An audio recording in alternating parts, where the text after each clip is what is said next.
Venice, Italy, probably one of the most touristy cities on the planet. But is it worth your time and your money? Well, we're here and we have just 36 hours and a budget. We're Ari and Gary, and on this episode of Miles and Memories, we're exploring Venice to answer one question. Does this belong on your next Italy itinerary? We explore the art, the cuisine, and the culture, and we're here to share it all with you. If you enjoy travel videos that show you what it's really like in a destination, make sure you subscribe to Ari and Gary for more adventures. Our trip started off with an unexpected flight from Fort Lauderdale to Venice. We were on a buddy pass and we didn't have a lot of time to plan. We didn't even know we were coming here. So we booked a last-minute stay at Staycity in Venice Mestre. Only $89 a night, a clean room, clean bathroom, and even a little kitchen for leftovers. For comparison, staying on the island itself can easily run you 3 to 5 times that. So here's the play. Mestre is just a 5-minute train ride from the Venice that you actually picture when you think of Italy. And the hotel is right down the road from the train station, so it's zero inconvenience. And then you step out into the Grand Canal. If this is your first time, prepare to be in awe. Wow, this is so pretty. This is much better than the Venetian. We made it! I wish I was better at color grading because the footage doesn't do it any justice. The cobblestone streets, the colors on the buildings, the smell of the food hitting you from every direction. It's hard to focus on anything, which is why we didn't. We were jet lagged, short on time, and hungry, so the first stop was food. We stopped at the first local pizzeria we found because, come on, we're in Italy. You have to try the pizza.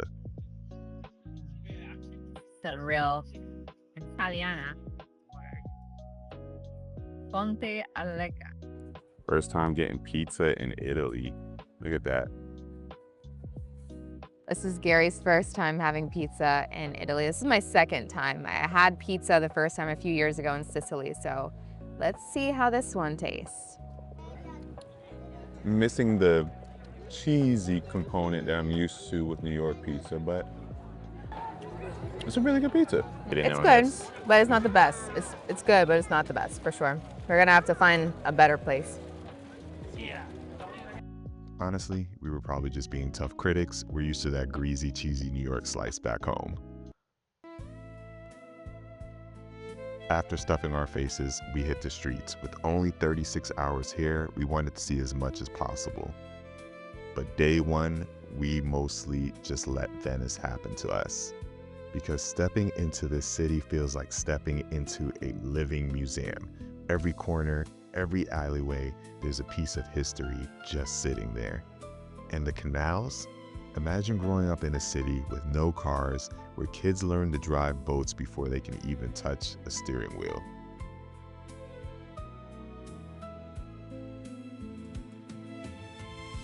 Watch live artists painting in the courtyards, and then whatever this was, we don't know what was happening. They started tying this guy up, and apparently this is a bachelor ritual. There are free art galleries and exhibits on practically every corner. If you're a fan of gelato, Venice Gelato is on a whole nother level. Authentic, so many flavors, there's nothing like it.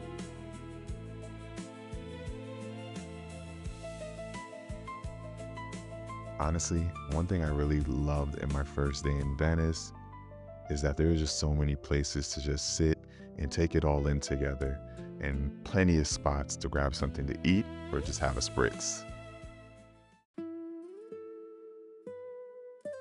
Day one was all walking. So on day two, we bought an all-day pass for the Vaporetto, Venice's water bus, and it was the best decision of the trip. It's gonna cost you about 25 euros per person, and it takes you all around Venice.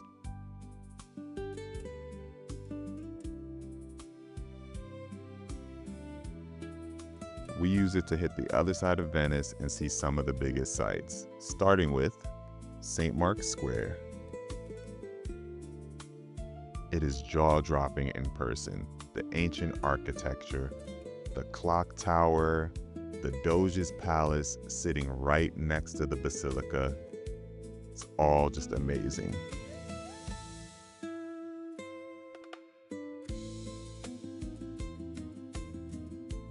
Inside and outside the palace, the mosaics are incredibly well preserved, and the gold in them tells you everything you need to know about how powerful Venice was in its peak.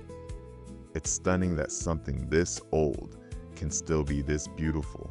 The ivory buildings, the archways, the sculptures, stunning all the way around.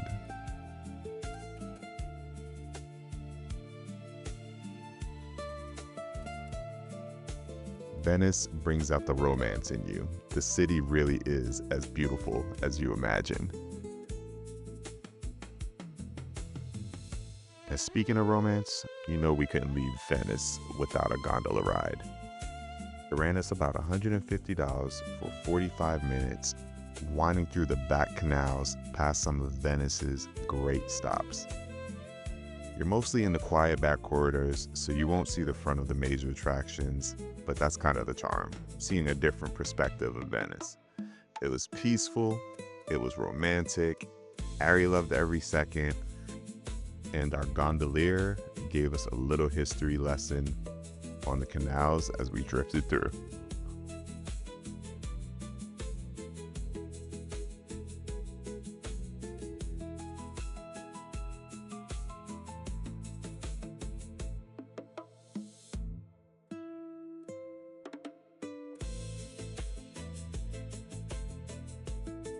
If you've never done a gondola ride in Venice, do it.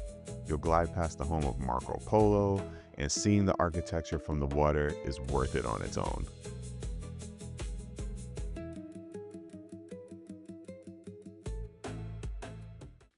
Since we had the day pass, we ventured further out to the island of Murano, way quieter than Venice.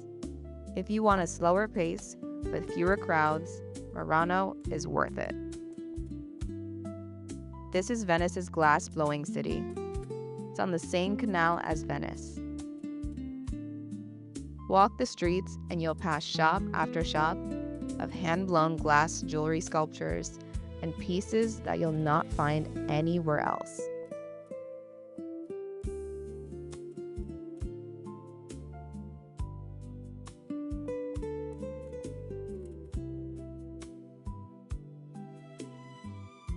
You can even step inside working furnaces, like wave Murano glass. Watch the masters up close and get hands-on and try for yourself. Overall, it's slow pace and you don't need a full day here, but it's worth a stop and the souvenirs cost a fraction of what you'll pay back in Venice. We also found a Venetian mask shop where an official mask maker crafts everything by hand, and she gave us a mini history lesson on the Venetian mask making process. Well worth it. I bought one for myself. I'm an Assassin's Creed fan. I had no choice.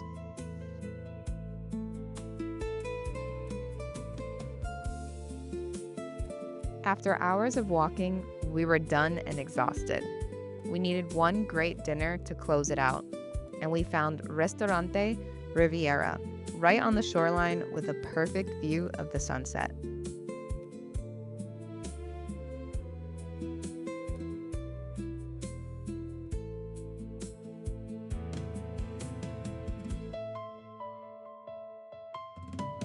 It was the best possible way to end our time in Venice. A bottle of wine and some of the best food we had in all of Italy. The pasta, delicious. The seafood, amazing. 10 out of 10 all the way around. If you're in Venice looking for a great meal and sunset, Ristorante Riviera is worth a visit.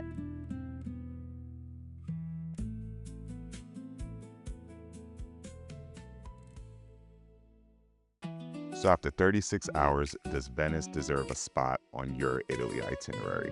First, the damage. The hotel, the food, the Vaporetto Pass, the gondola, the souvenirs, the mass, the sunset dinner. Our whole 36 hours came out to about a total of $760 for 2 people. Our answer is absolutely yes. If it's your first time in Italy or your first time anywhere near Venice, it has to be on the list. This is the sinking city. It feels like a wonder of the world on its own, and skipping it almost feels like a crime. We love the architecture, the cuisine, the history, and we think you will too. We hope this video helps you plan your Italy trip. If you love travel content, hit subscribe, drop a like, and comment your favorite part of Italy below. We're Ari and Gary, and keep traveling those miles and creating those memories.